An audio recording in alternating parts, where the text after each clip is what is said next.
In 1958, a Lutheran church in rural Minnesota fed 300 mourners a full hot dinner for less than $9. The women who cooked it never wrote their names in the cookbook. Number 14 on this list started a potluck feud that lasted a decade. And number 3 fed more grieving families than any funeral home in America. These recipes came from women who could stretch a pound of hamburger across 100 plates and never let a soul leave hungry. Hit that subscribe button and let us count down. Number 25, ham salad sandwiches. When someone in the congregation died, the phone tree started before the family even got home from the hospital. And by the time the mourners arrived, there was a tray of ham salad sandwiches waiting in the fellowship hall. The church ladies would take the leftover ham from the last potluck, grind it fine in an old hand-crank meat grinder clamped to the counter edge, and mix it with sweet pickle relish, a little diced onion, and just enough salad dressing to bind it. Spread thin on soft white bread with the crusts cut off, then quartered into little triangles, it fed 100 people from 3 pounds of scraps. A jar of salad dressing cost about 40 cents in 1959. The ham was already paid for. These sandwiches showed up at every funeral, every wedding reception, every church circle meeting for 50 years. Nobody photographed them. Nobody bragged about them. They just appeared, quietly, whenever people needed feeding. Number 24, escalloped corn. This was the dish that made 2 cans of corn feed 20 people. The church cook would pour a can of creamed corn and a can of whole kernel corn into a big enamel roaster, crack in a couple of eggs, stir in a sleeve of crushed saltine crackers and a splash of milk, then dot the whole top with butter. Into the oven it went until the top turned golden brown and the middle set up into something between a pudding and a bread. A box of saltines cost a dime. The corn was cheap by the case. What came out was rich, sweet, and custardy underneath, with a crackling browned crust on top that people fought over. Farm wives across Iowa, Indiana, and Ohio brought this to every covered dish supper. Because it traveled well, it reheated in a slow oven without turning to mush, and one roaster could stretch to feed the whole back 3 pews. It cost almost nothing, and it disappeared first. Number 23, church basement baked beans. These were not the beans from a can, doctored up on a Tuesday. These were beans made in a 5-gallon roaster the night before a fundraiser, and they fed the whole town. Dried navy beans soaked overnight, then baked low and slow with molasses, brown sugar, a chopped onion, a squirt of yellow mustard, and a pound of bacon or salt pork laid across the top.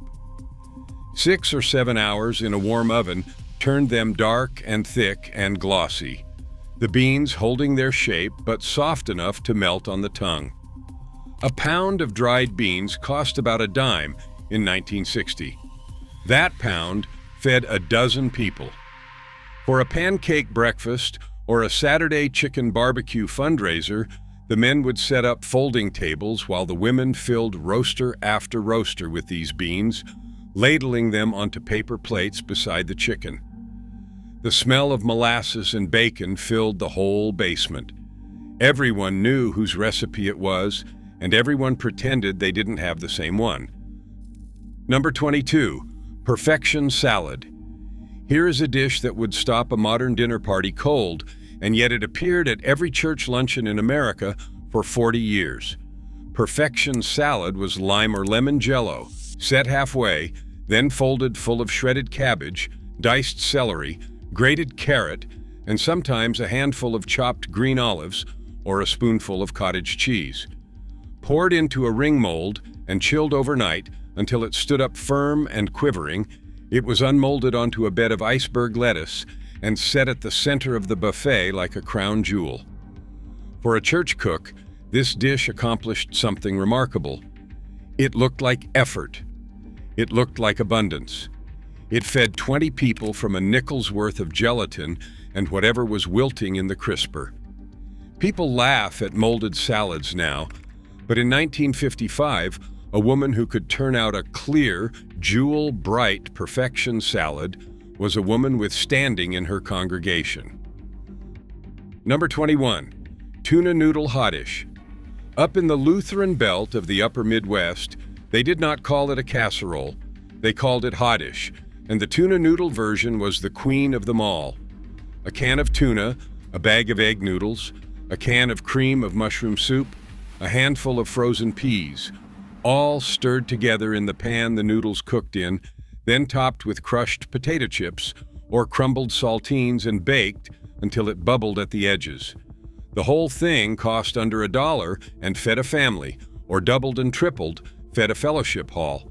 A can of tuna ran about 30 cents in 1962.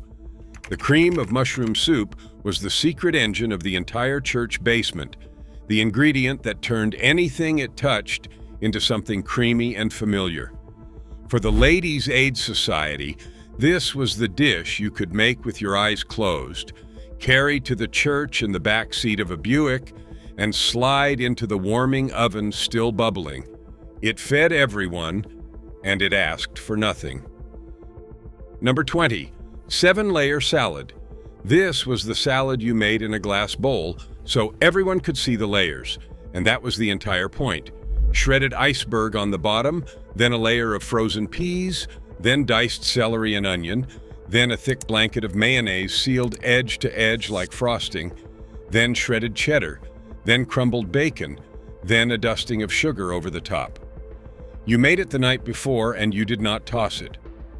The mayonnaise sealed the whole thing so it stayed crisp for a full day, which meant a church cook could build it Saturday night and serve it Sunday after service without a wilted leaf in sight. That was the genius. In an era before refrigerated deli cases, a salad that survived overnight and looked like a stained glass window was worth its weight in offering plate money. It cost a couple of dollars to make, and it fed the whole table. Every woman in the circle had her own order of layers, and every one of them would tell you hers was correct. Number 19. Porcupine meatballs. The name made the children come running, and the trick made the meat go twice as far. A pound of ground beef mixed with a half cup of uncooked white rice, an egg, a little onion, and salt, rolled into balls and simmered in a pot of tomato sauce until done. As they cooked, the rice grains swelled and poked out of each meatball like little quills, which is where the name came from. But the rice was not a joke. It was arithmetic. That half cup of rice doubled the volume of the meat, so 1 pound of hamburger became 30 meatballs, enough to feed a long table of hungry people. Ground beef cost about 45 cents a pound in the early 1960s. The rice cost pennies. For a church supper on a tight budget, porcupine meatballs let a cook serve real meat to a crowd without buying real meat for a crowd. The tomato sauce thickened as the rice released its starch, and by the end, every ball sit in a rich red gravy that the kids sopped up with bread. First pattern break. Here is what nobody tells you about these dinners. The church basement was not a kitchen. It was an institution. Behind every one of these dishes stood a network of women, usually called the Ladies' Aid, or the Circle or the Guild, who ran a feeding operation more efficient than any restaurant. They kept the giant coffee urns polished, the roasters stacked, the folding tables mended. They knew exactly how many pounds of hamburger fed 100 people, exactly how many sheet cakes a funeral required, exactly which family needed a meal dropped on their porch that week without being asked. They did all of it for free, and they did it anonymously. Their names went into the church cookbook next to a recipe and nowhere else. When you ate in a church basement, you were eating the work of women who fed their entire community for pennies and never once expected to be thanked for it. Number 18. Chicken a la king over biscuits.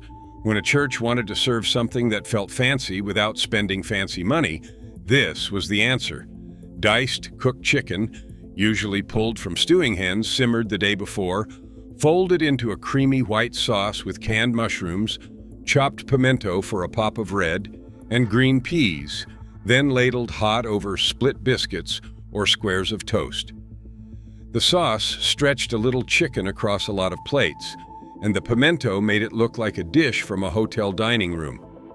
A stewing hen cost a fraction of a fryer because it was an old bird, tough unless you cooked it slow, which the church ladies did without a second thought. For a mother-daughter banquet or a spring luncheon, chicken a la king was the height of elegance a fellowship hall could reach. It cost almost nothing, and it tasted like an occasion. Served in a warming chafing dish borrowed from 3 churches down the road, it made everyone feel a little dressed up. Number 17. Scalloped potatoes and ham. This was the dish that turned the tail end of an Easter ham into a Sunday supper for the whole congregation. Thin sliced raw potatoes layered in a roaster with diced leftover ham and chopped onion, then covered in a simple milk and flour sauce and baked slow until the potatoes went tender and the top browned into a golden crust. The ham was already paid for, a scrap left from a holiday. The potatoes came from the cellar by the 50-pound bag. For pennies a serving, a church cook could feed 40 people a hot, hearty, complete meal that filled the basement with the smell of bubbling cream and cured pork. The corners of the roaster, where the sauce caramelized against the metal, were the prize, and the ladies serving the line always knew which regulars to save them for. This dish appeared at every potluck from the Dakotas to the Carolinas because it used up what was left, fed a crowd, and never once tasted like leftovers. Number 16. Loose meat sandwiches. Before every congregation owned a slow cooker, feeding a crowd sloppy joes meant one enormous pot of loose meat simmering on the church stove. Ground beef browned and drained, then simmered low with ketchup, a little mustard, brown sugar, chopped onion, and a splash of vinegar until it turned thick and glossy and savory sweet. Spooned onto soft hamburger buns, it fed an army for the cost of a little hamburger and a bottle of ketchup. A pound of ground beef stretched to 8 or 10 sandwiches once you loosened it with sauce, which is exactly why it fed church youth groups, vacation Bible school, and confirmation classes for decades. In parts of Iowa, they called it a tavern or a Maid-Rite. In other places, it was just a sloppy Joe. Either way, it was the workhorse sandwich of the fellowship hall, the meal you served when you had to feed 60 teenagers on a budget of $12 and send them home full. Number 15. Swedish meatballs. In Scandinavian churches across Minnesota and the Dakotas, the Swedish meatball was not a party appetizer. It was the centerpiece of the biggest meals of the year. Ground beef and pork mixed with breadcrumbs soaked in milk, a little grated onion, and a whisper of allspice and nutmeg, rolled small and browned, then simmered in a creamy brown gravy until they were tender enough to cut with the side of a fork. The bread and milk paste was the whole secret, the thing that kept the meatballs impossibly moist and let 1 pound of meat become 50 little spheres. Church cooks made these by the hundreds for lutefisk suppers and Christmas smorgasbords, standing at long tables rolling meatballs in an assembly line, gossiping and laughing while the roasters filled. Served over mashed potatoes or buttered noodles, they were rich, gentle, and deeply comforting. The recipe crossed the ocean in a grandmother's memory and landed in a church cookbook, and it fed generations who never once set foot in Sweden. Second pattern break. Here is the part the food companies would rather you not think about too hard. Every dish on this list was built to be cheap on purpose because it used ingredients that no grocery store could mark up and no advertiser could sell you. dried beans, day-old bread, a bag of egg noodles, a can of cream soup, a scrap of leftover ham. There is no brand loyalty in a 50-pound sack of potatoes. There is no advertising budget behind a head of cabbage. That is why you have never seen a television commercial for scalloped potatoes and ham, and why no celebrity chef builds a cookbook around porcupine meatballs. The church basement ran on the exact foods that keep people fed the cheapest, which is precisely why the convenience economy worked so hard to replace them with frozen dinners at $4 a box. The church ladies fed 100 people for $9. A modern caterer cannot touch that number, and everybody knows it. Number 14, tater tot hottish. This is the dish that started the feud. Ground beef browned in the bottom of a roaster, a can of cream of mushroom soup, and a can of green beans stirred in, then the whole top covered edge to edge with frozen tater tots lined up like soldiers and baked until the tots turned crisp and golden. It cost under $2, and it fed a family, or scaled up in a commercial roaster, it fed a fellowship hall. But here is the trouble it caused. In more than one congregation, two women both claimed the tater tot hottish as their signature dish, and church potluck politics being what they are, that was grounds for a Cold War that could outlast a pastor's entire tenure. The dish was too good and too easy to give up, and neither woman would yield the roaster. A box of frozen tots ran about 40 cents. The recipe took 10 minutes to assemble, and it became so beloved across the upper Midwest that it is practically a state food, born entirely in the church basement. Number 13, wild rice hottish. Where the wild rice grew, in the lakes and marshes of Minnesota and Wisconsin, the church basement had a hottish nobody else in America could make the same way. Nutty, chewy wild rice, harvested by hand and traded or gathered locally, simmered with ground beef or chunks of leftover turkey, cream of celery soup, chopped onion, celery, and slivered almonds, then baked until the rice drank up all the savory broth. Wild rice was labor to harvest, but cheap to the families who gathered their own, which made this a dish of pride as much as economy. It carried the flavor of the region in a way no boxed rice ever could. Church cooks served it at fall suppers when the harvest came in, and it tasted like the specific corner of the country it came from. Outside the North Woods, almost no one has heard of it. Inside, it is the taste of a church basement in October, warm and earthy and unmistakably home. Number 12, ambrosia salad. In Southern churches, no dinner on the grounds was complete without ambrosia, and calling it a salad was the congregation's oldest inside joke. Canned mandarin oranges, canned pineapple, shredded coconut, miniature marshmallows, and a spoonful of maraschino cherries, all folded into whipped cream or sour cream and chilled until the flavors married. Sweet, cold, and creamy. It sat on the dessert end of the buffet, pretending to be a salad, so that nobody had to feel guilty taking a bowl before the meal. The canned fruit cost pocket change and kept in the pantry for months, which is why ambrosia appeared at every Baptist and Methodist covered dish supper from Georgia to Texas. It fed a crowd from a few cans and a bag of marshmallows, and it survived the July heat on a folding table under a shade tree better than almost anything else. Children spooned out the marshmallows first. Everyone pretended not to notice. It was the taste of Sunday afternoon fellowship in the South. Number 11, ham loaf and ham balls.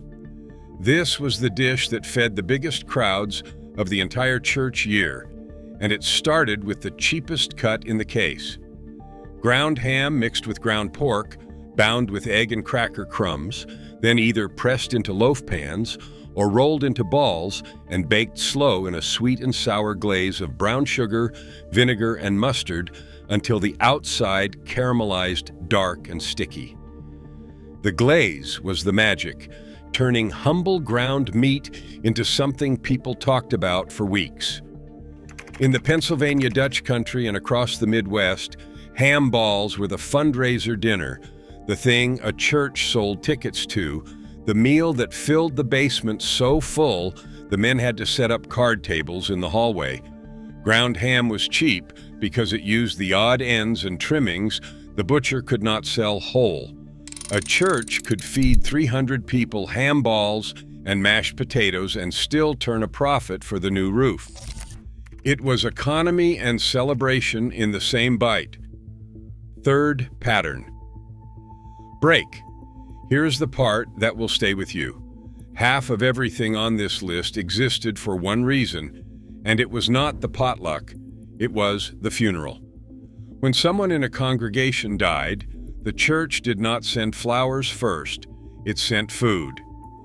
Within hours, the funeral committee mobilized, and by the time the family walked back into the fellowship hall after the graveside, there was a full hot dinner waiting, made entirely by people who asked for nothing. Scalloped potatoes, ham balls, 7-layer salad, a table of bars and cake, and gallons of coffee from the big silver urn. Nobody handed the grieving family a menu. Nobody sent a bill. The women simply cooked because they understood something the rest of the world forgets. Grief makes you unable to feed yourself. A casserole says what words cannot. These recipes were not just cheap dinners. They were how an entire community said we have got you without ever having to say a word. Number 10. Church Spaghetti Supper. Long before spaghetti was Italian in most of America, it was the great church fundraiser, and every congregation had a spaghetti supper on the calendar. A vat of sauce made from ground beef, canned tomatoes, onion, green pepper, and a shake of dried oregano simmered all afternoon in the biggest pot the church owned, then ladled over boiled spaghetti with a hunk of buttered bread and a scoop of iceberg salad on the side. A plate cost $1 to the public and pennies to make, which is exactly how a church raised money for the mission trip or the furnace repair. The men cooked the pasta in batches while the women ran the serving line, and the whole town filed through the basement on a Friday night, dropping their dollars in the coffee can by the door.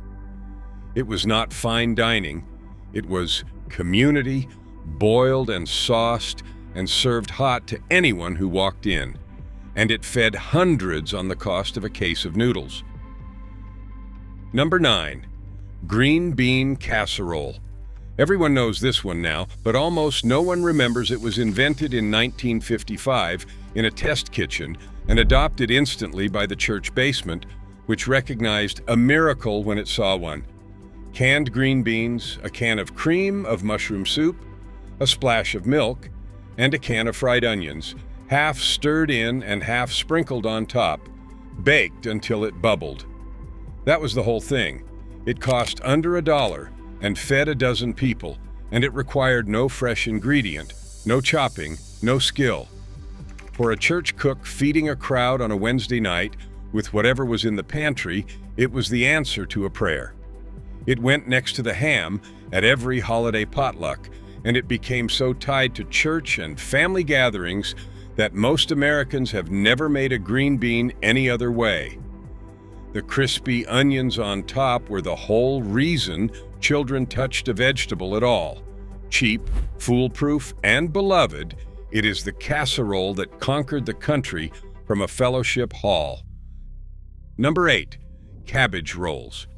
In the Eastern European churches, the Ukrainian, Polish, and Slovak congregations of the industrial towns, the cabbage roll was a fundraiser and a heritage all at once.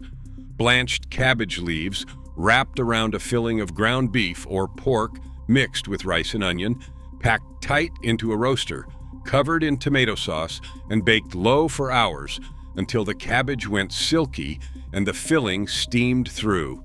The rice stretched the meat, the cabbage was pennies a head, and one roaster held 50 rolls. Church ladies gathered for entire days before a festival, rolling hundreds by hand in an assembly line, each woman with her job, the whole basement smelling of cabbage and tomato. They sold them by the dozen out the church door, and the line wrapped around the building. These were not just cheap dinners. They were the old country kept alive in a Pennsylvania mill town, one hand-rolled leaf at a time, funding the parish and feeding the memory of home in the same afternoon. Number 7. Pierogi.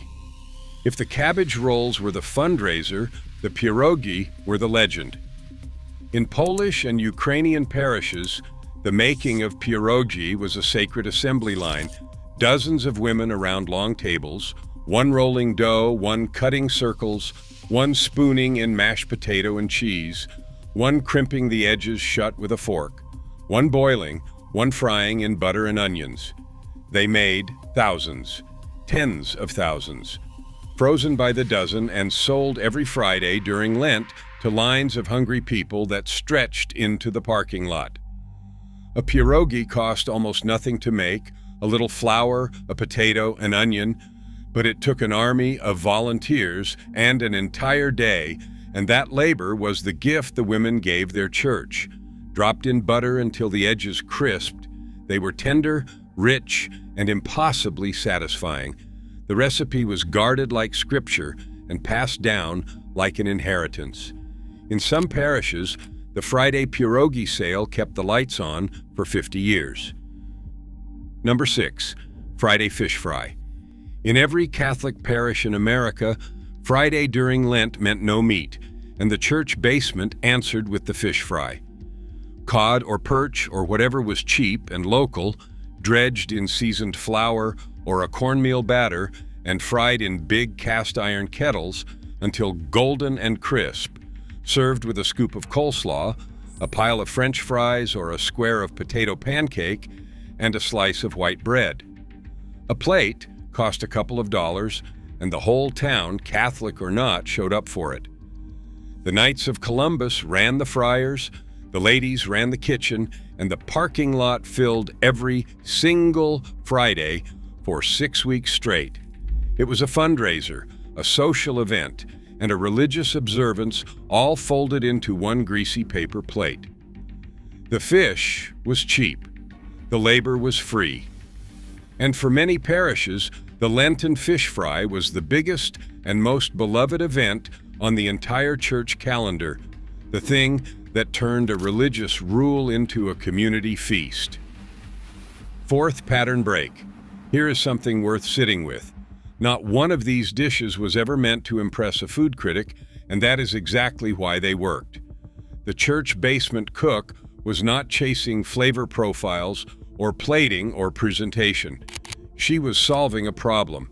How do you feed 300 people, most of them grieving or celebrating or just poor and hungry, on the budget of a coffee can full of dollar bills? The answer was always the same. Buy cheap, cook in bulk, waste nothing, and make it taste like somebody loved you. That constraint, feeding the many for almost nothing, produced some of the most comforting food this country has ever made. We did not lose these recipes because they stopped working.